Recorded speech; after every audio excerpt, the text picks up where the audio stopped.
Hello everybody, good morning good morning good morning everyone. क्या हाल चाल है मेरे प्यारे प्यारे जीव जंतुओं? सर सब बढ़िया, सब मजे में। भैया एग्जाम बहुत ज्यादा करीब है। आज क्या करवाने वाले हो? आज दोस्तों मैं कॉर्पोरेट अकाउंटिंग का एक नया वाला चैप्टर, एक सुंदर चैप्टर हम लोग स्टार्ट करने वाले हैं, जिसका नाम है underwriting of shares and debentures. ये चैप्टर से 10 मार्क्स का confirm question, short short questions हर बार सीयू में पूछता ही पूछता है। ये चैप्टर आपको समझने का बहुत बहुत बहुत बहुत बहुत ज्यादा नीड है भैया। ये चैप्टर अगर नहीं समझोगे तो 10 मार्क्स आपके छूट जाएंगे। और दोस्तों, मैं ये लेक्चर में गारंटी देता हूं, अगर ये लेक्चर तुम देख लिया, अगर ये 2 लेक्चर्स तुम देख लिया, तो ये underwriting of shares and debentures के 10 मार्क्स तुम्हारे जेब में डालूंगा। जेब में कैसे? जेब में डालूंगा तुम्हारे। ठीक है? तो underwriting of shares and debentures का 10 मार्क्स तुम्हारा कंफर्म करने आ गया है। तुम्हारा भाई आ चुका है। चलो आ जाओ, समझो जरा क्या होता है। समझो जरा underwriting of shares and debentures क्या होता है। तो भैया सबसे पहले आप अंडरराइटर्स का मतलब समझाइए। अंडरराइटर्स कौन होता है? Who is the hell underwriter? भैया कौन है ये अंडरराइटर? अंडरराइटर किसको बोलते हैं? जरा समझिए। आपको मैं एक एग्जांपल क्रिएट करता हूं, सुनिए। एक फनी सा एग्जांपल क्रिएट करता हूं, बहुत हंसी आएगा, सुनिए जरा ध्यान से। एक साहब जी था। एक कौन था? एक साहब जी था, साहब जी। साहब जी बिल्कुल इस तरीके से दिखते थे वो। बिल्कुल इस तरीके से, मैं एकदम भद्दा वाला ड्राइंग बनाता हूं, बिल्कुल इस तरीके से साहब जी दिखते थे। ठीक है? एकदम खुश मिजाज के साहब जी, बहुत खुशी खुशी से दिखते थे। वो एक कंपनी चलाते थे, वो एक कंपनी चलाते थे। ये जो साहब जी थे ना, वो एक कंपनी चलाते थे। उस कंपनी का नाम था पी लिमिटेड। ये साहब जी जो थे, ये एक कंपनी चलाते थे, पी लिमिटेड। तो साहब जी ने सोचा कि अब इसका शेयर इशू करने का टाइम आ चुका है, अब इसका आईपीओ लाने का टाइम आ चुका है। ये साहब जी सोचे कि अब इसका आईपीओ लाने का टाइम आ चुका है। तो साहब जी ने क्या किया, ये पी लिमिटेड के 50,000 शेयर जो है, ये पब्लिक में इशू करने के लिए बांट दिया। ये इशू करने के लिए चल दिए कि चलो टी लिमिटेड का 50,000 शेयर में इशू करूंगा, किया नहीं, मैं इशू करूंगा। तो अपना आईपीओ लाया और 50,000 का शेयर वो इशू करने के लिए चल दिए। लेकिन इस इनकी फूटी किस्मत तो देखो, ये साहब जी की फूटी किस्मत तो देखो। इनके सिर्फ 30,000 शेयर बिके। इनके सिर्फ 30,000 शेयर बिके, बाकी के 20,000 शेयर इनके नहीं बिके। कितना भी एडवर्टाइजमेंट कर दिया, जद्दोजहद कोशिश कर दी, बहुत कोशिश की इन्होंने, इनके सिर्फ 30,000 ही बिक पाए, 20,000 नहीं बिके। 20,000 रिमेन्स अनसोल्ड, मतलब 20,000 शेयर्स रिमेन्स अनसोल्ड। उसके बाद साहब जी बहुत ज्यादा डिप्रेस्ड हो गए, वो पीना वीना स्टार्ट कर दिए, एकदम एकदम सैड सॉन्ग्स पे सैड हो गए पूरा, कि अब क्या करेंगे भैया। 50,000 शेयर इशू किया था और उसमें से 20,000 तो बिके ही नहीं। अब मैं क्या करूं, कहां से पैसे का जुगाड़ करूं? साहब जी रोने लगे। साहब जी का खुशी वाला जीवन एकदम गम वाला जीवन आ गया। बहुत रोने लगे साहब जी। साहब जी एकदम रोने लगे। उसके बाद एक अंडरराइटर आता है। अंडरराइटर कौन? अंडरराइटर आता है। वेट, अंडरराइटर बन के आता हूं, वेट वेट, अंडरराइटर बन के आता हूं। अरे साहब जी, आप टेंशन क्यों लेते हैं? अरे साहब जी आप टेंशन क्यों लेते हैं? हम हैं ना, हम अंडरराइटर हैं। साहब जी हम अंडरराइटर हैं, हम आपके शेयर्स को बिकवाएंगे। बस उसके लिए कुछ टाका चाहिए, टाका। उस टाका से थोड़ा खर्चा वर्चा चलाएंगे ना। एक अंडरराइटर आया, बोला अरे साहब जी आप रो क्यों रहे हैं, आप टेंशन क्यों ले रहे हैं? हम हैं ना, हम आपके शेयर्स को बिकवाएंगे। अगर हम बिकवा ना पाए तो हम खुद खरीद लेंगे अपने नाम पे, हम आपके शेयर्स को बिकवाएंगे, ये गारंटी लेते हैं साहब जी। आप टेंशन मत लो साहब जी, आप घर में आराम से बैठो, ये 20,000 शेयर का टेंशन छोड़ दो। ये 20,000 शेयर हम अंडरराइटर्स बेच देंगे आपका।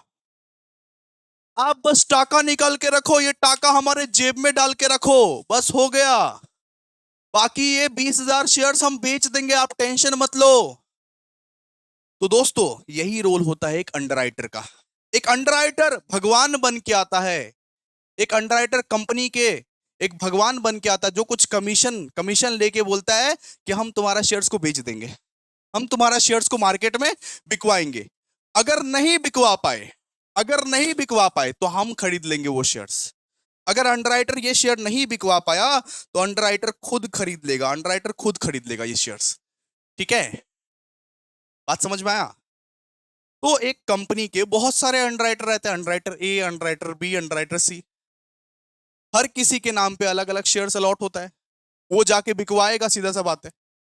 तो अंडरराइटर कौन होता है? अंडरराइटर वो होता है जो ये मालिक के, जो ये साहब जी के दुख के समय में आया और बोला साहब जी हम है ना, बस कुछ कमीशन निकाल के रखो, हम आपके शेयर्स को बिकवा देंगे, टेंशन मत लो, हम आपके शेयर्स को मार्केट में जाके बिकवा देंगे। ठीक है, और नहीं बिकवा पाए, नहीं बिकवा पाए तो आप ये शेयर्स हमें अलॉट कर देना, हम खरीद लेंगे। नहीं बिकवा पाए तो हम खरीद लेंगे, ये गारंटी मेरी है। नहीं बिकवा पाए तो हम खुद खरीद लेंगे ये शेयर्स, लेकिन ये गारंटी है कि हम जाके बिकवा देंगे, कुछ कमीशन हमको दे दो, कुछ पैसे हमको दे दो, हम बस पैसे के भूखे हैं, पैसे के लालची हैं हम बस। ठीक है, समझ में आया आप लोगों को? बिल्कुल सर। तो आइए इस टॉपिक को लिखते हैं आराम से, आप जी वाले टॉपिक को लिखते हैं आराम से। देखिए, when A company when a company when a company sells when a company sells share to public when a company sells share to public, sometimes people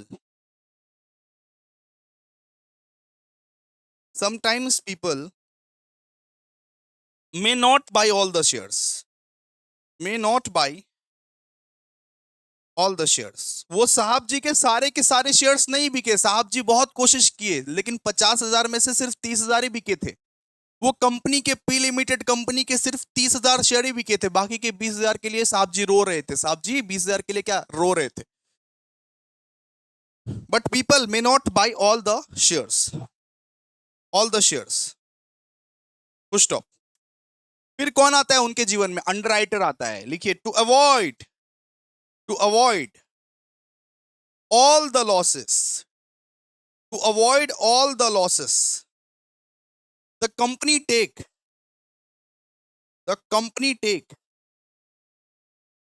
to avoid all the losses, the company take help from underwriters, help from underwriters। वो साहब जी ने बोला कि साहब कुछ करो, अरे भाई साहब कुछ करो, अंडरराइटर भाई साहब कुछ करो, मेरे शेयर्स बिकवा दो, हम आपको कमीशन देंगे। वो आया था ना, अरे साहब जी आप टेंशन क्यों लेते हो, हम अंडरराइटर हैं, हम आपके शेयर्स को बेच देंगे, बस कमीशन रेडी रखो। ठीक है, so to avoid all the losses, the company take help from underwriters, underwriters।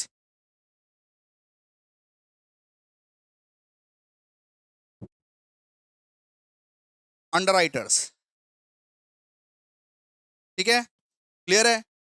लिखिए, फिर लिखिए, अंडरराइटर प्रॉमिस करता है कि हम आपके शेयर को बिकवाएंगे, नहीं बिकवा पाए तो हम खुद खरीद लेंगे, नहीं बिकवा पाए तो हम खुद खरीद लेंगे। Underwriter promise to buy any shares, to buy any shares that the public does not buy, that the public does not buy। Underwriter बोलता है, साहब जी बोलता है, साहब जी हम आपका शेयर्स बिकवा देंगे, टेंशन मत लो, हम आपका शेयर्स बिकवा देंगे, अगर नहीं बिकवा पाए आपका शेयर्स तो हम खुद खरीद लेगा, हम अपना बीवी बच्चों के वास्ते हम वो शेयर्स खुद खरीद लेगा, खुद के नाम खरीद लेगा। साहब जी आप टेंशन मत लो, हम आपके शेयर्स बिकवा देंगे, नहीं बिकवा पाए तो हम अपने बीवी बच्चे के नाम पे खुद खरीद लेगा वो शेयर्स। तो underwriter promise to buy any shares that the public does not buy, does not buy. ठीक है, देखिए, for for giving for giving this guarantee, for giving this guarantee, इस गारंटी देने के लिए, ये गारंटी देने के लिए अंडरराइटर जो है वो कुछ पैसा चार्ज करते हैं, कुछ कमीशन चार्ज करते हैं। For giving this guarantee they get commission, they get commission, they get commission, they get commission. This process is called, this process is called underwriter, underwriter. हौले लोग अंडरराइटर मतलब ये नहीं जो नीचे बैठ के लिखते हैं, सर अंडर में लिखना। जो लेखक नीचे बैठ के लिखते हैं उसको अंडरराइटर नहीं बोलते। अंडरराइटर वो होते हैं जो एक कंपनी जब शेयर्स नहीं बेच पाती है, जब एक कंपनी अपना खुद का शेयर्स नहीं बेच पाती है, तब अंडरराइटर आता है उनके जीवन में भगवान का रूप बन के, बोलता है कि तुम टेंशन क्यों करते हो कंपनी, मैं हूं ना, मैं तुम्हारा शेयर्स को बिकवाऊंगा, और नहीं बिकवा पाया शेयर्स, नहीं बिकवा पाया शेयर्स तो मैं खुद खरीद लूंगा वो शेयर्स, मैं खुद शेयर्स खरीद लूंगा। उस भगवान रूपी आत्मा को हम लोग दोस्तों बोलते हैं अंडरराइटिंग, और उसको बेटा हम लोगों को कमीशन भी देना पड़ता है। ठीक है, चलो एक बार आप पढ़ लो, एक बार आप पढ़ लो। चलो आगे, आगे हम लोग बात करेंगे पब्लिक सब्सक्रिप्शन के बारे में। पब्लिक सब्सक्रिप्शन मतलब क्या? जो सब्सक्रिप्शन आपने पब्लिक के लिए इशू किया है। एक कंपनी मान लो, एक कंपनी मान लो 50,000 शेयर इशू कर रही है, किसके लिए? पब्लिक के लिए। तो पब्लिक सब्सक्रिप्शन मतलब क्या? जो शेयर्स आपने पब्लिक को इशू करने के लिए शेयर इशू किया है, ठीक है, उसको हम लोग क्या बोलते हैं? Public subscription. देखिए पब्लिक सब्सक्रिप्शन, एक एक कंसेप्ट इंपॉर्टेंट है। Public subscription, public subscription means when the public, when the public applies, when the public applies for share, जब एक पब्लिक शेयर के लिए अप्लाई करता है उसको हम लोग क्या बोलते हैं? Public subscription. तो public subscription means when the public applies for shares of a company, for shares of a company. These applications, these applications are of two types, are of two types। अब देखो public subscription मतलब क्या होता है? जब public shares के लिए apply करता है उसको हम लोग क्या बोलते हैं? Public subscription. जब पब्लिक एक कंपनी के शेयर्स के लिए अप्लाई करता है, एप्लीकेशन रखता है, जब एक पब्लिक एक कंपनी के शेयर्स के लिए एप्लीकेशन रखता है, उसे हम लोग क्या बोलते हैं? Public subscription. पब्लिक सब्सक्रिप्शन बोलते हैं भैया, पब्लिक सब्सक्रिप्शन। तो ये दो टाइप के होते हैं, ये दो टाइप के होते हैं। क्या? दो टाइप के होते हैं। एक होते हैं मार्क्ड एप्लीकेशन, भैया ये क्या बला है, एक होते हैं दोस्तों मार्क्ड एप्लीकेशन, और दूसरा होते हैं अनमार्क्ड एप्लीकेशन, अनमार्क्ड एप्लीकेशन। एक आप लोगों को अभी मैं पढ़ाऊंगा दोस्तों मार्क्ड एप्लीकेशन, और दूसरा पढ़ाऊंगा अनमार्क्ड एप्लीकेशन। तो मार्क्ड एप्लीकेशन मतलब क्या होता है ना, कि एक स्पेसिफिक अंडरराइटर का उसमें ना स्टैंप रहता है कि ये शेयर्स को हम बिकवाए हैं। जो शेयर्स को एक स्पेसिफिक अंडरराइटर बिकवाता है अपने सोर्सेस से, उसका स्टैंप रहता है। एक एक शेयर्स पे ना एक अंडरराइटर का देखोगे स्टैंप रहेगा कि ये शेयर्स हम बिकवाए हैं, ये शेयर्स हम बिकवाए हैं, ये शेयर्स मेरे सोर्सेस से बिका है। एक कंपनी के बहुत सारे अंडरराइटर होते हैं ना, एक कंपनी के मान लो 3-4 अंडरराइटर है, तो अंडरराइटर ए ने ये शेयर्स बिकवाया है, उसका मोहर होता है, उसका थप्पा होता है, उसका स्टैंप होता है कि ये शेयर्स, ये पर्टिकुलर जो शेयर है, राम का जो शेयर है, ये अंडरराइटर ए बिकवाया है, स्टैंप इसके नाम का, स्टैंप इसके नाम का। उसको बोलते हैं दोस्तों मार्क्ड एप्लीकेशन। मार्क्ड एप्लीकेशन में क्या होता है? एक स्पेसिफिक अंडरराइटर का वहां पे सील होता है, स्टैंप होता है कि ये शेयर को हम बिकवाए हैं। फिर वापस साहब जी बनना पड़ेगा। साहब जी वो जो राम वाला जो शेयर है ना, राम वाला और धनुष वाला, राम और धनुष वाला जो शेयर है वो हम बिकवाए हैं, उस पे हमारा सील है, हमारा थप्पा है उसमें। साहब जी, साहब जी राम वाला जो और धनुष वाला है ना, वो मेरा रिलेटिव लगता है, वो मेरा चाचा का बेटा लगता है, वो मेरा फुआ का लगता है, उसको हम ही बिकवाए हैं, हम बिकवाए हैं, तो हमारा नाम का स्टैंप लगा होना चाहिए। ठीक है, तो अंडरराइटर ए अगर कोई शेयर्स बिकवाता है तो उसके नाम का, अंडरराइटर बी अगर कुछ शेयर्स बिकवाता है तो उसके नाम का स्टैंप लगेगा, अंडरराइटर सी अगर कुछ शेयर्स बिकवाता है तो उसके नाम का। तो मार्क्ड एप्लीकेशन मतलब क्या? जो शेयर्स को बिकवाता है उसके नाम का सील या स्टैंप अगर लग जाता है कि ये हमने बिकवाया है, ये हमने बिकवाया है, उसे दोस्तों बोलते हैं मार्क्ड एप्लीकेशन। उसे हम लोग क्या बोलते हैं? Marked application, marked application. ये हमारे सोर्स से आए हैं, ये जो शेयर होल्डर्स है ये हमारे कहने पे आए हैं, अंडरराइटर ए के कहने पे आए हैं। उसे हम लोग क्या बोलते हैं, मार्क्ड एप्लीकेशन। लिखिए पहले, लिखिए, सब समझ आ जाएगा। लिखिए, देखिए, दिस एप्लीकेशन, मार्क्ड एप्लीकेशन मतलब क्या होता है, this application form, this application form, इस एप्लीकेशन फॉर्म में एक सील होता है, एक स्टैंप होता है। This application form have a seal और स्टैम्प, सील और stamp of a specific underwriter. मतलब मान लो एक शेयर्स जो है राजू ने बिकवाया है, तो राजू के नाम का स्टैंप लगेगा, ठीक है, कि राजू ये शेयर्स को बिकवाया है। These applications from have a seal stamp of a specific underwriter, ठीक है। इट शोस, ये दिखाता है कि कौन से अंडरराइटर के हेल्प से कौन सा शेयर खरीदा गया है, कौन सा अंडरराइटर के हेल्प से कौन सा शेयर खरीदा गया है। It shows which underwriter, which underwriter bought that application, bought that application, which underwriter bought that application।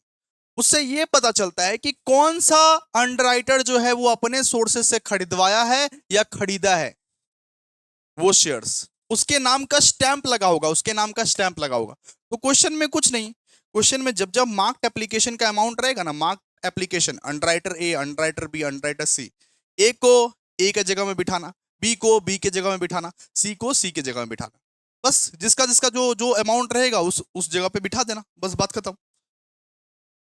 ठीक है, क्लियर है। इट हेल्प्स, फिर लिखिए, it helps, it helps company, it helps company know how many shares, how many shares, how many shares are sold through an underwriter. उससे ये पता चलता है कंपनी को कि एक अंडरराइटर ने कितना बेचा। How many shares are sold, are sold through one underwriter.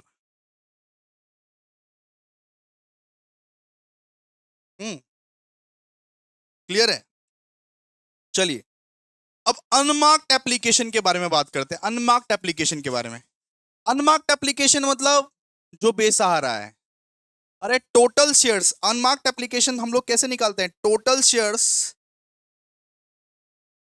Minus marked application कर दोगे, जो निकलेगा वो है अनमार्क्ड एप्लीकेशन, जो निकलेगा वो है क्या, अनमार्क्ड एप्लीकेशन। उसको हम लोग क्या बोलते हैं, अनमार्क्ड एप्लीकेशन। अनमार्क्ड एप्लीकेशन पे किसी का मोहर, किसी किसी का सील, किसी का स्टैंप नहीं होता है। अनमार्क्ड एप्लीकेशंस का जो शेयर्स रहेगा ना, उसको हम लोग ऐसे ही सारे अंडरराइटर में बांट देंगे ग्रॉस लायबिलिटी रेशियो में, ठीक है। अनमार्क्ड एप्लीकेशन में जो भी शेयर रहेगा उसको हम लोग सारे में बांट देंगे ग्रॉस लायबिलिटी रेशियो में। मान लीजिए टोटल शेयर था आपका 50,000, ठीक है, आपका मान लीजिए टोटल शेयर था 50,000, मार्क्ड एप्लीकेशन था आपका मान लीजिए 30,000, तो बचा कितना, 20,000 जो है ना, ये अनमार्क्ड एप्लीकेशन है। अब ये अनमार्क्ड एप्लीकेशन को ना जितना भी अंडरराइटर रहेगा, जितना भी अंडरराइटर रहेगा, मान लीजिए अंडरराइटर ए है, अंडरराइटर बी है, अंडरराइटर सी है, इसमें बांट देंगे। ये 20,000 को ए बी सी में बांट देंगे, किस रेशो में, ग्रॉस लायबिलिटी रेशियो में। दिया हुआ रहेगा भैया क्वेश्चन में, जी बिल्कुल दिया रहेगा। इसको हम लोग ग्रॉस लायबिलिटी के रेशियो में ना बांट देंगे। क्या करेंगे, इसको हम लोग ग्रॉस लायबिलिटी के रेशियो में क्या करेंगे, बांट देंगे, ठीक है। लिखिए इसके बारे में, लिखिए फटाफट से लिखिए, आइए। These these forms, these forms do not have any underwriter steel stamp, underwriter seal या स्टैम्प। जैसे मार्क्ड एप्लीकेशन में हर एक अंडरराइटर का सील रहता था ना, ये 5,000 हमने बिकवाया है, ये 7,000 शेयर हमने बिकवाया है, ये 12,000 शेयर हमने बिकवाया है। वैसे अनमार्क्ड में ना कोई सील या कोई स्टैंप नहीं होता है, कोई सील या कोई स्टैंप नहीं होता है। They come, they come directly from the public, they come directly from the public. ये डायरेक्टली पब्लिक से आता है, ठीक है। यहाँ पे कोई सील या स्टैंप नहीं रहता है कोई अंडरराइटर के नाम का, ठीक है। अच्छा, इसका इसका बेनिफिट कैसे मिलेगा अंडरराइटर को? हम क्या बोले थे? The benefit, the benefit of unmarked application, the benefit of unmarked application, the benefit of unmarked application is given, is given among underwriter, among underwriter in the gross liability ratio, gross liability ratio। हम क्या बोले? हम बोले कि भैया मान लो कि आपका टोटल शेयर है 5, मान लो कि टोटल शेयर है 50,000, आपका टोटल शेयर है 50,000, मार्क्ड एप्लीकेशन है 30,000, तो बचा कितना? 20,000। तो ये 20,000 क्या है? 20,000 ये अनमार्क्ड एप्लीकेशन है, 20,000 अनमार्क्ड एप्लीकेशन है। अब ये 20,000 को ए में, बी में, सी में बांट दो। अब ये जो 20,000 है ना, उसको ए में, बी में, सी में बांट दो। किसमें? ग्रॉस लाइबिलिटी रेशियो में, जीएल रेशियो में। भैया ग्रॉस लाइबिलिटी रेशियो में बांटा पड़ा, ठीक है। बांटिए उसको। जब सम्स करेंगे बहुत अच्छे से क्लियर हो जाएगा, चिंता मत कीजिए आप लोग। जब सम्स करेंगे ना बहुत अच्छे से क्लियर हो जाएगा। अच्छा, अब हम लोग नेक्स्ट टॉपिक, आइए नेक्स्ट टॉपिक। ये सब सारा नोट्स आप लोग को डिस्क्रिप्शन बॉक्स में मिल जाएगा रे। नोट्स के लिए मत घबराओ, अभिषेक झा सारा नोट्स दे देगा आप लोग को, चिंता मत करो। ये सारा नोट्स आप लोगों को चैप्टर खत्म होते ही डिस्क्रिप्शन बॉक्स में मिल जाएगा, प्रो बैच का डिस्क्रिप्शन बॉक्स में, ठीक है। फिर लिखिए कि टाइप्स ऑफ, देखिए टाइप्स ऑफ अंडरराइटिंग एग्रीमेंट। कितने टाइप्स का अंडरराइटिंग एग्रीमेंट है? कितने टाइप्स का अंडरराइटिंग एग्रीमेंट है? लिखिए, लिखिए फटाफट से लिखिए। आइए, सबसे पहले हम लोग ना पढ़ेंगे कंडीशनल एग्रीमेंट के बारे में और उसका ही सम्स करेंगे। सबसे पहले पहले हम लोग कंडीशनल अंडरराइटिंग के बारे में पढ़ेंगे, उसका ही सम्स करेंगे। अब देखिए कंडीशनल अंडरराइटिंग क्या होता है। एक होता है कंडीशनल अंडरराइटिंग, एक होता है फर्म अंडरराइटिंग। बस दो टॉपिक आप लोगों को सिखाना है, हो जाएगा। दो टॉपिक आप लोगों को सिखाना है, हो जाएगा, ठीक है। एक हम लोग पढ़ते हैं कंडीशनल अंडरराइटिंग। अब भैया कंडीशनल अंडरराइटिंग क्या होता है, जरा आसान शब्दों में आप लोग लिखवा दीजिए। लिखिए, इन कंडीशनल अंडरराइटिंग, बता रहे हैं सब बता रहे हैं, लिखिए ना पहले। In conditional underwriting the underwriter will buy share, the underwriter will buy share,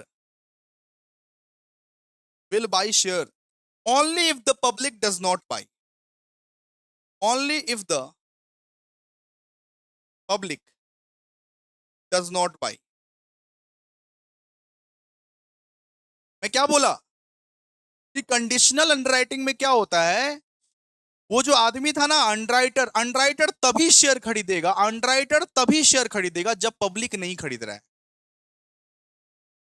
वो जो बोला था साहब जी आप टेंशन मत करो, आपका 20,000 बचा है ना, 20,000 हम बिकवाएंगे पब्लिक से, हम बिकवाएंगे आपका शेयर्स, हम बिकवाएंगे, हम अंडरराइटर हैं, हम बिकवाने की कोशिश करेंगे। नहीं बिका तो हम खरीद लेंगे, नहीं बिका तो, जितना नहीं बिका उतना हम खरीद लेंगे। मान लीजिए 20,000 में 18,000 बिक गया उसका अंडरराइटर का, अंडरराइटर का मान लीजिए 20,000 में 18,000 बिक गया, बाकी का 2,000 नहीं बिका, तो उसको हम खरीद लेंगे, चिंता मत कीजिए आप। उसको बोलते हैं हम लोग कंडीशनल अंडरराइटिंग, सीधा सा बात। फर्म अंडरराइटिंग क्या होता है? रुको जरा, सबर करो। तो कंडीशनल अंडरराइटिंग मतलब क्या होता है? In conditional underwriting the underwriter will buy share only if the public does not buy a certain a certain percentage of the issue, a certain percentage of the issue। हमने guarantee तो ले लिया था कि 50,000 में भैया आपका 30,000 बिक गया ना, 20,000 हम लोग बेच देंगे, हम अंडरराइटर हैं, हम बेच देंगे। लेकिन 20 में से मान लीजिए सिर्फ 18 ही बिका, अंडरराइटर से भी 20 में से सिर्फ 18,000 ही बिका, तो वो जो 2,000 है ना वो अंडरराइटर खुद खरीद लेगा, 2,000 जो है ना वो अंडरराइटर खुद खरीद लेगा। एक कंडीशन पे बेस है, एक कंडीशन पे बेस है, ये एक कंडीशन पे बेस है कि अगर पब्लिक नहीं खरीदा देन हम खरीद लेंगे। ये कंडीशन पे बेस है, अगर पब्लिक नहीं खरीदा देन हम खरीद लेंगे। इसको हम लोग क्या बोलते हैं, कंडीशनल अंडरराइटिंग, कि अगर पब्लिक नहीं खरीदा देन हम खरीद लेंगे, हम है ना अंडरराइटर। ठीक है, 13% of the issue.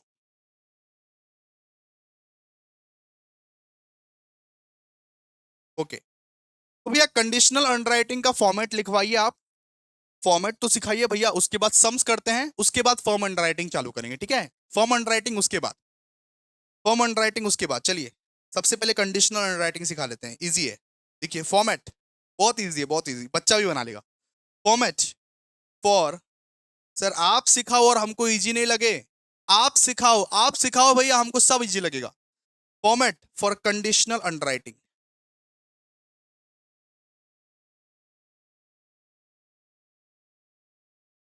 Format for conditional underwriting, उसके नीचे लाइन लिखिए स्टेटमेंट। ठीक है, एक मिनट गाइस, एक मिनट, हाँ लिखिए statement, statement showing underwriters liability. आप देखिएगा किस तरीके से करना है, statement showing underwriter liability, statement showing underwriters liability. ठीक है, आइए देखिए किस किस किस तरीके से फॉर्मेट बनाना है, फॉर्मेट को जरा आप लोग देखिए किस तरीके से बनाना है। देखो अगर मान लीजिए 3 ठो अंडरराइटर है, अगर मान लीजिए 3 ठो अंडरराइटर है, तो ये बनेगा सी का कॉलम, ये बी का कॉलम, ये ए का कॉलम, यहाँ पे टोटल। ठीक है, इस तरीके से बनता है। एक यहाँ पे बनेगा पर्टिकुलर्स, देखिए वापस देखिए फॉर्मेट देखिए, पर्टिकुलर्स कंडीशनल एग्रीमेंट का कर रहे हैं, कंडीशनल एग्रीमेंट का। एक बनता है पर्टिकुलर, एक बनता है टोटल, और जितना अंडरराइटर है उतना कॉलम, जितना अंडरराइटर है उतना कॉलम।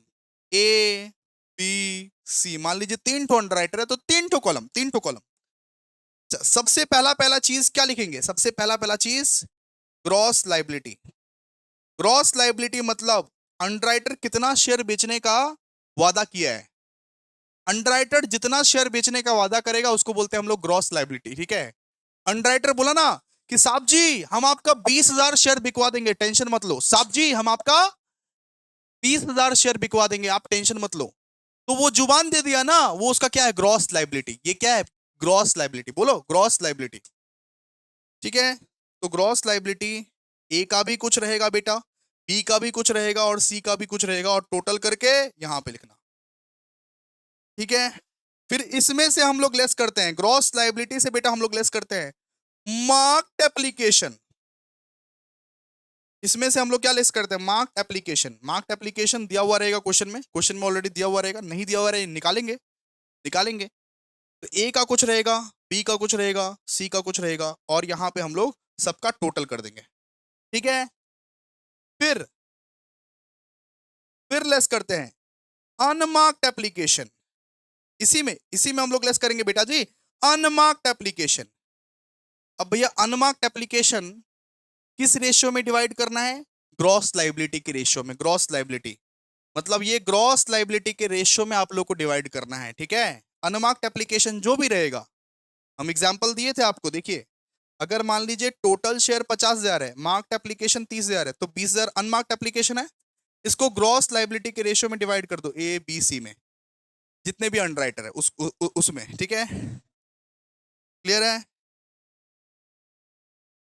और एक बात कि सिर्फ जो पब्लिक इशू का जो शेयर होगा ना, सिर्फ पब्लिक इशू का जो शेयर होगा, सिर्फ जो शेयर आप पब्लिक को इशू कर रहे हैं वही सब शेयर्स आएगा। वरना आप अगर पब्लिक को इशू नहीं कर रहे हैं, अगर आप कोई शेयर्स पब्लिक को इशू नहीं कर रहे हैं, तो वो अंडरराइटर्स में नहीं आएगा, वो अंडरराइटर्स में नहीं आएगा। सिर्फ इशू, अगर शेयर इशू अगर आप पब्लिक को कर रहे हैं फिर ही अंडरराइटर्स में आएगा, लेकिन अगर आप पब्लिक को नहीं कर रहे हैं शेयर इशू, फिर अंडरराइटर का कोई काम नहीं है, फिर सम बनाना ही मत। ठीक है, चलो आ जाओ। अनमार्क्ड एप्लीकेशन, अनमार्क्ड एप्लीकेशन कौन से रेशियो में बांटना है भैया, अनमार्क्ड एप्लीकेशन बांटना है हम लोग को जीएल के रेशियो में, in the ratio of gross liability, in the ratio of gross liability. Gross liability के रेशियो में बेटा जी आपको बांटना है। ठीक है, तो बांट देना रेशियो में, जो भी रेशियो रहेगा उसको बांट देना। जब सम्स करेंगे सब सिखा देंगे, सब सिखा देंगे बेटा, सब सिखा देंगे, चिंता मत करो। अच्छा, अब देखिए, अब बहुत ज्यादा इंपॉर्टेंट चीज, अब देखिए बहुत ज्यादा इंपॉर्टेंट चीज। मान लीजिए ये टोटल जो भी निकला आपका, यहाँ पे टोटल निकला, यहाँ पे टोटल निकला, यहाँ पे टोटल निकला, ये सब सब प्लस में निकला। मान लीजिए बी का जो है, मान लीजिए माइनस में निकल गया, माइनस में। बी का क्या, बी का माइनस में निकल गया, बी का जो अमाउंट है ना माइनस में निकल गया। तो ये माइनस को ना हम लोग डिस्ट्रीब्यूट कर देंगे ए और सी में। हम लोग क्या करेंगे, ये जो माइनस वाला जो अमाउंट है ना उसको हम लोग डिस्ट्रीब्यूट कर देंगे किस में भैया, ए और सी में। ये जो माइनस में जो भी अमाउंट है ना उसको डिस्ट्रीब्यूट कर देंगे ए में और सी में। ठीक है, वापस बोलिए, वापस वापस बोलिए भैया। मान लीजिए कि टोटल इसका प्लस में आया, इसका प्लस में आया और बी का माइनस में आया। तो अगर माइनस में किसी का आ जाए, अगर किसी का माइनस में आ जाए अमाउंट, तो ये जो माइनस वाला अमाउंट है इसको ए में और सी में डिस्ट्रीब्यूट कर देना, ए में और सी में डिस्ट्रीब्यूट कर देना इसके ग्रॉस लायबिलिटी रेशियो के हिसाब से, इसके ग्रॉस लायबिलिटी रेशियो के हिसाब से। ठीक है, ग्रॉस लायबिलिटी रेशियो के हिसाब से डिस्ट्रीब्यूट कर देना। मतलब रीडिस्ट्रीब्यूशन हो रहा है, ओवरहेड वाला चैप्टर क्यों ना, रीडिस्ट्रीब्यूशन हो रहा है। देखो, लिखो माइनस एडजस्टमेंट, एडजस्टमेंट। जब एक सम कर लोगे ना सब ऑटोमेटिकली क्लियर हो जाएगा। Adjustment for surplus application, adjustment for surplus application. भैया कैसे कैसे करना है, कैसे रीडिस्ट्रीब्यूट करना है, देखो। सबसे पहले रीडिस्ट्रीब्यूट करने के टाइम में ये जो माइनस में है ना इसको प्लस में ले लेना, ठीक है। और ये जो अमाउंट रहेगा ये ए में और सी में डिस्ट्रीब्यूट कर देना, ए में डिस्ट्रीब्यूट कर देना ऐसे, और सी में भी डिस्ट्रीब्यूट कर देना। ठीक है, ए में और सी में डिस्ट्रीब्यूट कर देना। मैं क्या बोला कि भैया मान लो कि सब प्लस में निकल रहा है, एक मान लीजिए माइनस में निकला, तो क्या करोगे आप, ए में और सी में डिस्ट्रीब्यूट कर दो। कैसे करके डिस्ट्रीब्यूट करेंगे, यही अमाउंट को प्लस में पहले लिख लो नीचे में, यही वाला अमाउंट को पहले प्लस में नीचे में लिख लो और दोनों में डिस्ट्रीब्यूट कर दो, दोनों में डिस्ट्रीब्यूट कर दो माइनस माइनस में। ठीक है, क्लियर है। अब जब सम्स कराएंगे ना तब समझेंगे, उतना उतना आप एक ही बार में थोड़ा ना समझ जाओगे। आप अगर 20% भी समझ गए हो देन सही है। बहुत एफर्ट लगा रहा हूँ गाइस, बहुत एफर्ट लगा रहा हूँ, इतना बेहतरीन तरीके से शायद कोई समझाएगा। चलो आ जाओ, देखो। फिर यहाँ पे कुछ अमाउंट निकलेगा, यहाँ पे कुछ अमाउंट निकलेगा, यहाँ पे कुछ अमाउंट निकलेगा, और इसका आप टोटल कर दोगे, इसका आप टोटल कर दोगे, तो ये आपका क्या निकलेगा, टोटल लायबिलिटी। इसको आप क्या बोलोगे, टोटल लायबिलिटी। क्या बोलोगे, टोटल लायबिलिटी। भैया सम्स करो ना, सम्स। भैया सम्स ना, कंडीशनल अंडरराइटिंग सीख लिए, इसका कुछ सम्स कीजिए ना भैया।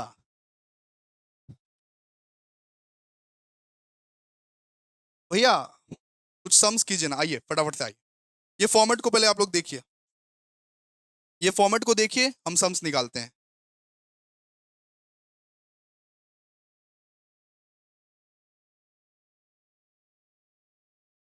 आइए क्वेश्चन नंबर 1, क्वेश्चन नंबर 1 आइए भाई, पता है, आइए फटाफट से। On 1st January 2025, Moon Limited issued a prospectus inviting application for subscription in 10 lakh equity share of 10 each। ठीक है, कोई दिक्कत नहीं है भैया, 10 lakh equity share of 10 each का हम लोग कर दिए, कोई दिक्कत नहीं। The whole issue was fully underwritten by A, B, C and D। बोला A B C and D का नाम दिया हुआ है हम लोगों को, और बोला है कि ए ने यहाँ पे 30% का मतलब ये गारंटी लिया है। ए ने ये 10 लाख का 30% का गारंटी लिया है, बी ने 25% का गारंटी लिया है, सी ने 35% का गारंटी लिया है, और डी ने 10% का गारंटी लिया है। ये क्या है इसका, ग्रॉस लायबिलिटी। ग्रॉस लायबिलिटी मतलब 10 लाख का आप ए के लिए 30% निकालो, बी के लिए 25% निकालो, सी के लिए 35% निकालो, डी के लिए 10% निकालो। ठीक है, बोल के दिया है। फिर बोला the application was received for 8 lakh shares of which marked applications are as follows. बोला ये सब मार्क्ड एप्लीकेशन है, मार्क्ड एप्लीकेशन है ये सब मार्क्ड एप्लीकेशन है बोला। ठीक है, बोला कि 8 लाख शेयर्स का एप्लीकेशन आया, और ए का मार्क्ड एप्लीकेशन 1,80,000, बी का मार्क्ड एप्लीकेशन 2 लाख, सी का मार्क्ड एप्लीकेशन 2,03,000, डी का marked application 1,67,000। Find out the liability of individual underwriter. आइए फटाफट से फॉर्मेट को बनाइए, यही सेम सेम फॉर्मेट को बनाइएगा, सेम सेम फॉर्मेट को बनाइएगा। आइए, यहाँ पे डी भी है तो यहाँ पे 4 कॉलम लगेगा, ए बी सी डी है यहाँ पे, मतलब 4 अंडरराइटर है, मतलब 4 कॉलम। ठीक है, देखिए फटाफट से, आइए। सोल्यूशन टू क्वेश्चन नंबर 1 भैया सॉल्यूशन कुछ बताइए हमारी प्रॉब्लम्स का। हमें तो इतनी प्रॉब्लम होती है सीयू से, क्या पता, लगता है कि सीयू को जला के आ जाए ऐसा। चलिए आइए फटाफट से आइए। देखिए statement showing liability of underwriters, statement showing liability of underwriters. Question को देखते रहिएगा, ठीक है। चलिए आइए फटाफट से। देखिए फॉर्मेट को बनाइए अच्छे से फॉर्मेट को बनाइए। कितना कितना कॉलम बनेगा भैया? 4 कॉलम। एक, ओके भैया, फिर 2, ओके भैया, फिर तीसरा वाला कॉलम बनेगा, फिर चौथा वाला कॉलम बनेगा, और एक बनेगा टोटल वाला कॉलम। एक टोटल का भी कॉलम बनता है, ठीक है। मतलब 4 अनराइटर है तो 4 कॉलम और एक टोटल का कॉलम, ठीक है। यहां पे लिखिए, फटाफट से लिखिए पर्टिकुलर्स। लिखो भाई लिखो। कब लिखोगे? पर्टिकुलर्स, फिर लिखो टोटल, फिर लिखो ए बी सी और डी, ठीक है। डन। अच्छा, सबसे पहले पहले भैया क्या लिखते हैं? सबसे पहले पहले लिखते हैं हम लोग ग्रॉस लाइबिलिटी। लिखिए ग्रॉस लाइबिलिटी, लिखो मेरे बच्चा लिखो ग्रॉस लाइबिलिटी। ग्रॉस लाइबिलिटी, ये बताइए पूरा टोटल मिला के शेयर कितना था? टोटल मिला के शेयर था हमारे पास भैया 10 लाख, और उसको हम लोगों को बोला है कि 30%, 25%, 35% और 10% में डिस्ट्रीब्यूट कर दो, कर दो। तो टोटल टोटल कितना था बताइए? टोटल हमारे पास था 10 लाख, तो 10 लाख का 30% कितना होता है? 3 लाख। ये 25% कितना हो? 2,50,000। फिर 35% कितना होता? 3,50,000। फिर 10% कितना होता बताओ? 1 लाख, ठीक है भैया। इसमें आप मार्क्ड एप्लीकेशन को बेटा लेस करोगे। क्या करोगे? मार्क्ड एप्लीकेशन को लेस लेस करो, मार्क्ड एप्लीकेशन। जी भैया, आपका हुकुम सर आंखों पे भैया। मार्क्ड एप्लीकेशन कितना कितना है? मार्क्ड एप्लीकेशन दिया हुआ है क्वेश्चन में 1,80,000। सुनो, 1,80,000, ठीक है। फिर 2 लाख, फिर कितना दिया हुआ है? 2,03,000। फिर कितना दिया हुआ है? 1,67,000, ठीक है। अब इसको आप टोटल कीजिए, टोटल करो, करो टोटल। भैया 8 ही लाख तो है। नहीं, 8 लाख नहीं है बेटा, टोटल करो इसको, टोटल 1,80,000, 1,80,000, फिर 2 लाख, फिर 2,03,000 बेटा, 1,80,000, फिर 2 लाख, फिर 2,03,000, फिर 1,67,000, 7,50,000 भैया, 7,50,000, 7,50,000 टोटल है। लेकिन भैया बोला था एप्लीकेशन रिसीव्ड ऑन 8 लाख बोला था, तो उसका मतलब जितना बचा ना वो क्या है? अनमार्क्ड। जितना बचा क्या है? अनमार्क्ड है। अब इसमें लेस करोगे। अच्छा, सबसे पहले इसका टोटल कर दो, सबसे पहले इसका टोटल कर दो। करो टोटल कितना बताओ? 10 लाख माइनस 7,50,000 कितना होता है? 2,50,000। फिर 3 लाख माइनस 1,80,000 कितना होता है? 1,20,000 माइनस करो। फिर 2,50,000 माइनस 2 लाख कितना होता है? 50,000। फिर 3,50,000 माइनस 2 लाख, 2,03,000 कितना होता है? 3,50,000 माइनस 2,03,000 कितना होता है? 1,40,000, 47,000। और 1 लाख माइनस 67,000 कितना होता है? माइनस में। मैं बोला था ना एक ना एक आइटम आप लोगों का माइनस में निकलेगा ही निकलेगा, निकला, ठीक है। अब भैया अनमार्क्ड एप्लीकेशन का क्या करना है? भैया अनमार्क्ड एप्लीकेशन का देखिए, अनमार्क्ड एप्लीकेशन का कैलकुलेशन देखिए। क्वेश्चन पे आइए, क्वेश्चन पे देखिए। क्वेश्चन में क्या बोला? The application were received for 8 lakh shares. 8 lakh share का एप्लीकेशन रिसीव हुआ था। लेकिन भैया मार्क्ड एप्लीकेशन का जब टोटल किए तो 7,50,000 ही है, 7,50,000 ही है। तो 8 लाख -7,50,000 इज इक्वल टू 50,000। ये क्या 50,000? ये अनमार्क्ड एप्लीकेशन है, इसको हम लोग क्या बोलते हैं? Unmarked application. ठीक है, एप्लीकेशन रिसीव हुआ 8 लाख का, लेकिन मार्क्ड एप्लीकेशन का टोटल करने पर हम लोग को 7,50,000 ही मिला। तो 50,000 क्या है? Unmarked application. 50,000 क्या है बेटा? Unmarked application. ठीक है, तो अनमार्क्ड एप्लीकेशन कितना है? 7,50,000 -50,000, मतलब 50,000 आपका क्या है? Unmarked application. इसको ग्रॉस लाइबिलिटी के रेशियो में डिस्ट्रीब्यूट करना है। इसका रेशियो निकालिए, ग्रॉस लाइबिलिटी के रेशियो, इसका रेशियो निकालिए, कितना निकलेगा भैया? इसका रेशियो निकलेगा ये 30:25:35 इंटू 10, ऐसे ही कर देते हैं, कोई दिक्कत नहीं है। ठीक है, इसको और डिवाइड नहीं करते हैं, हल्का फुल्का रेशियो रखिए आप, क्या दिक्कत है? ग्रॉस लाइबिलिटी का रेशियो निकालिए, ग्रॉस लाइबिलिटी का रेशियो, इसका रेशियो निकालिए बेटा। कितना बार बोलूं? इसका रेशियो में डिस्ट्रीब्यूट करना है। कौन सा रेशियो में भैया? 30:25:35:10 डिस्ट्रीब्यूट करिए। इसको पहले आप टोटल कीजिए, रेशियो को पहले आप टोटल कीजिए। रेशियो को पहले टोटल करो। 30 + 25 + 35 + 10 मतलब 100 हो गया ना? 100 हो गया, सीधा सा बात है, 100 हो गया। 100 ना, 100। ओके, तो 50,000 इंटू फिर 30/100 डिस्ट्रीब्यूट कीजिए। 15,000, पहले पहले में आया 15,000। फिर भैया 50,000 इंटू 25/100 दूसरे में आया 12,500। ओके, फिर 50,000 इंटू 35/100 कितना? तीसरे में आया 17,500। और चौथे में कितना है बताइए?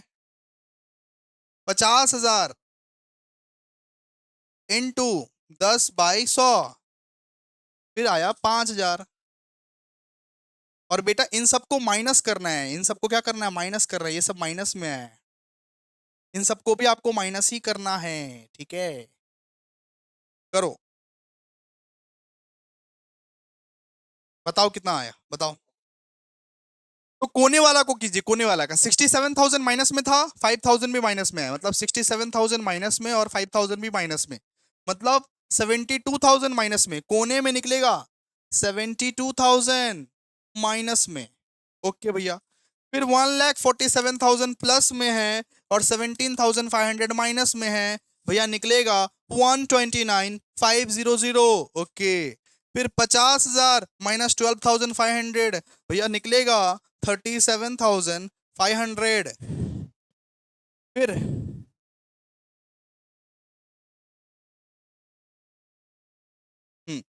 1,20,000 -15,000 निकलेगा भैया 1,05,000। फिर 2,50,000 -50,000 निकलेगा 2,00,000। डन भैया, डन डन हो गया भैया। फिर क्या करना है बताइए? फिर ये जो माइनस में लिखे हैं ना, माइनस में, इसको डिस्ट्रीब्यूट करना है। इसको क्या करना है? डिस्ट्रीब्यूट करना है। क्या करना है? डिस्ट्रीब्यूट करना है। किस में भैया? इसमें, इसमें, इसमें।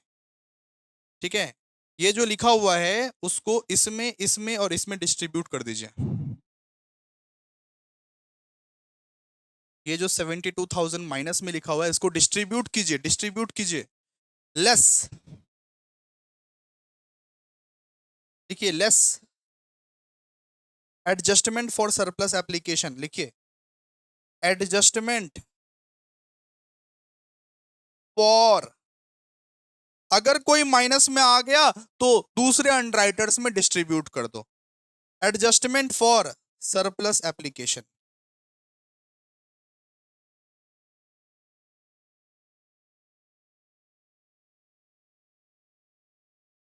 तो भैया इसका कैसे एडजस्टमेंट कैसे करना है? ये जो माइनस में लिखा हुआ है ना, तो प्लस में उतार दो इसको।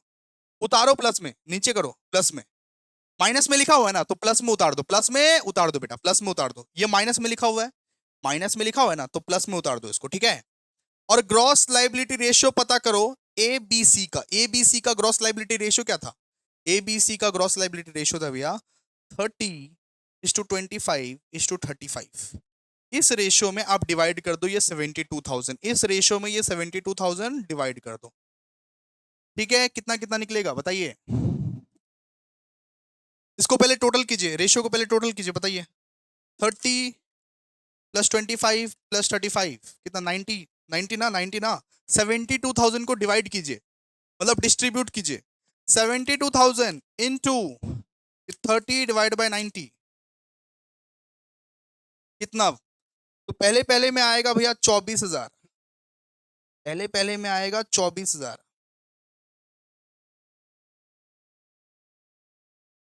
पहले पहले में आएगा आपका 24,000, माइनस में लिखिएगा, माइनस में 24,000।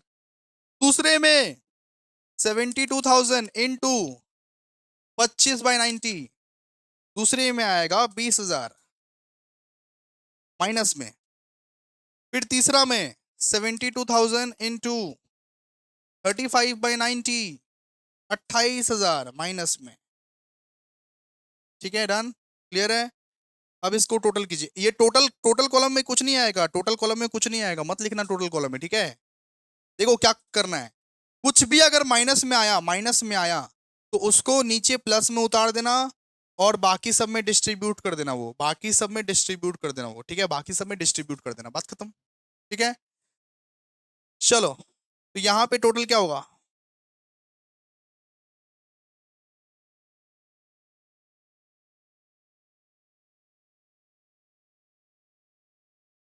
यहाँ पे आपका टोटल क्या होगा बताइए, 2 लाख। यहाँ पे कितना टोटल होगा बताइए, 1,05,000 माइनस 1,05,000 माइनस 24,000, 81,000। फिर 37,500 माइनस 20,000 कितना, 17,500। फिर 1,29,500 माइनस 28,000 कितना, 1,01,500, और ये नहीं आएगा। ठीक है, क्लियर है। ये ऐसा ऐसा सम्स एग्जाम में पूछेगा क्या, फॉर्म अंडरराइटिंग वाला सिखाएंगे, वो वाला सम्स पूछेगा, ठीक है। ये सम पूछने का चांसेस कम है, लेकिन फिर भी भाई, फिर भी करवाना तो पड़ेगा ना, आ जाए कहीं, आ जाए कहीं। ठीक है, आ जाओ, ये हो गया, ये हमारा सम हो गया खत्म। ये क्या है हमारा, नेट लाइबिलिटी, इसको हम लोग क्या बोलते हैं, नेट लायबिलिटी, नेट लाइबिलिटी, इसको हम लोग बोलते हैं दोस्तों नेट लाइबिलिटी। क्वेश्चन नंबर 2 देखिए,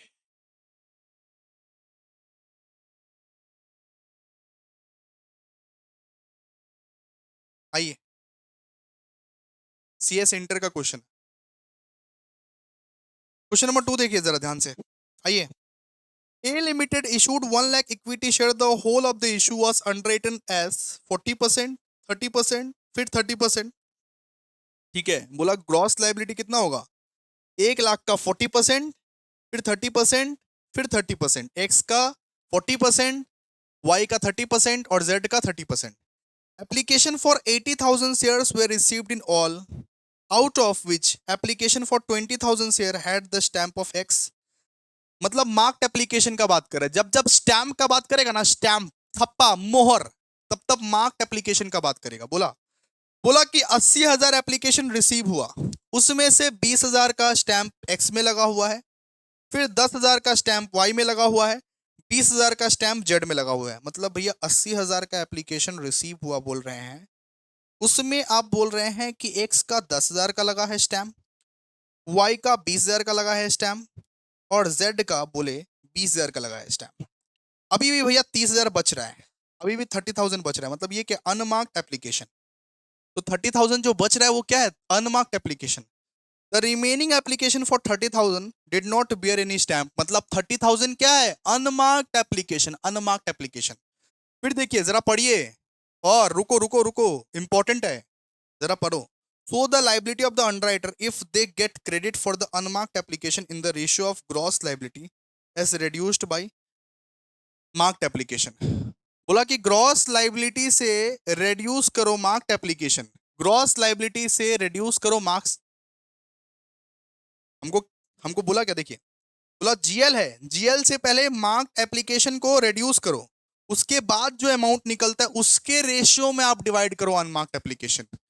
ठीक है, बोला ग्रॉस लाइबिलिटी से मार्क्ड एप्लीकेशन को पहले आप रिड्यूस करो, ग्रॉस लाइबिलिटी से मार्क्ड एप्लीकेशन को रिड्यूस करो, उसमें जो बैलेंस निकलता है वो बैलेंस का रेशियो निकालो और रेशियो में डिवाइड करो अनमार्क्ड एप्लीकेशन। हम लोग अभी तक क्या सीखे थे कि अनमार्क्ड एप्लीकेशन ग्रॉस लाइबिलिटी के रेशियो में ही हम लोग डिवाइड करते हैं, लेकिन यहां पे कुछ और ही बोला गया है, क्वेश्चन ध्यान से नहीं पढ़ोगे फेल हो जाओगे।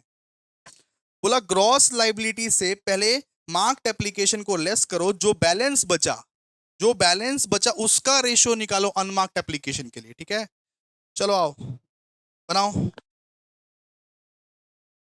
लिखो लिखो solution two, question number two, लिखो statement showing, statement showing, statement showing net liability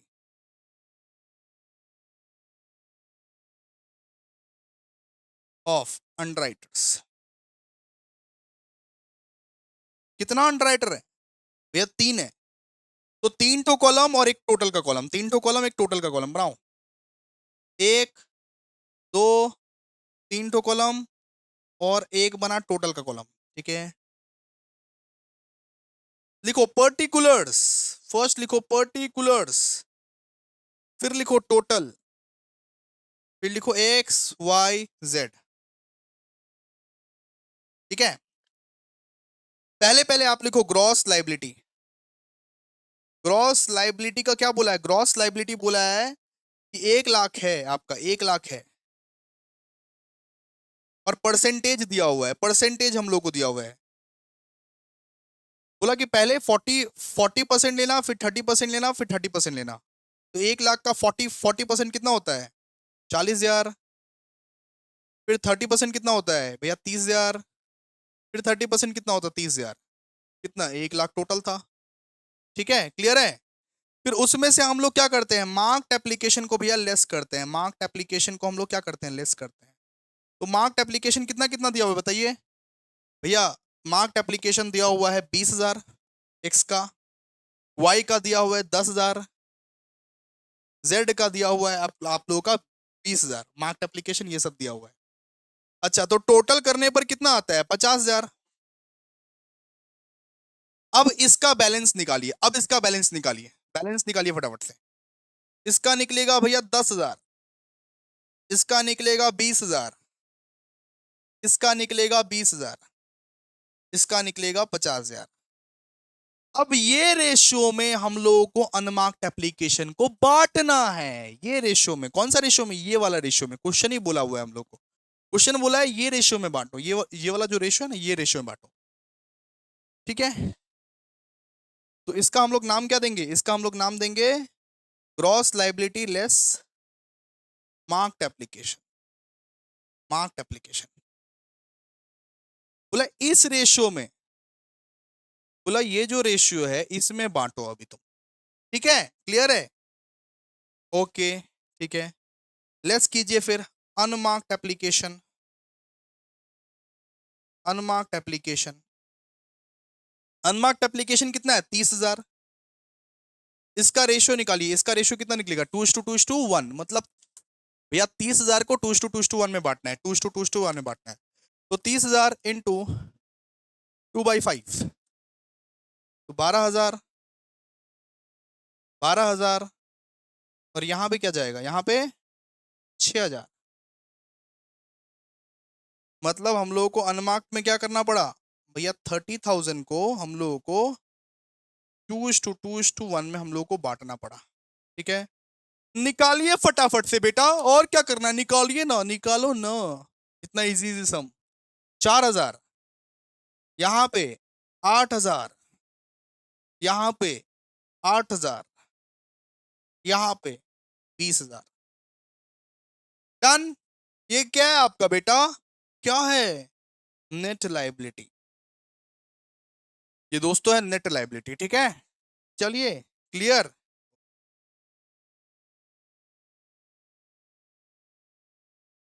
चलो ठीक है, क्लियर है आप लोगों को। क्वेश्चन नंबर 3 से हम लोग नेक्स्ट लेक्चर में करेंगे। आज ही आएगा नेक्स्ट लेक्चर, आज ही आएगा नेक्स्ट लेक्चर, आज ही हम लोग खत्म करेंगे इसको, ठीक है। आज ही हम लोग इस चैप्टर को खत्म करेंगे, शाम को आएगा, ठीक है। अभी दूसरा दूसरा क्लास भी है ना। Bye bye.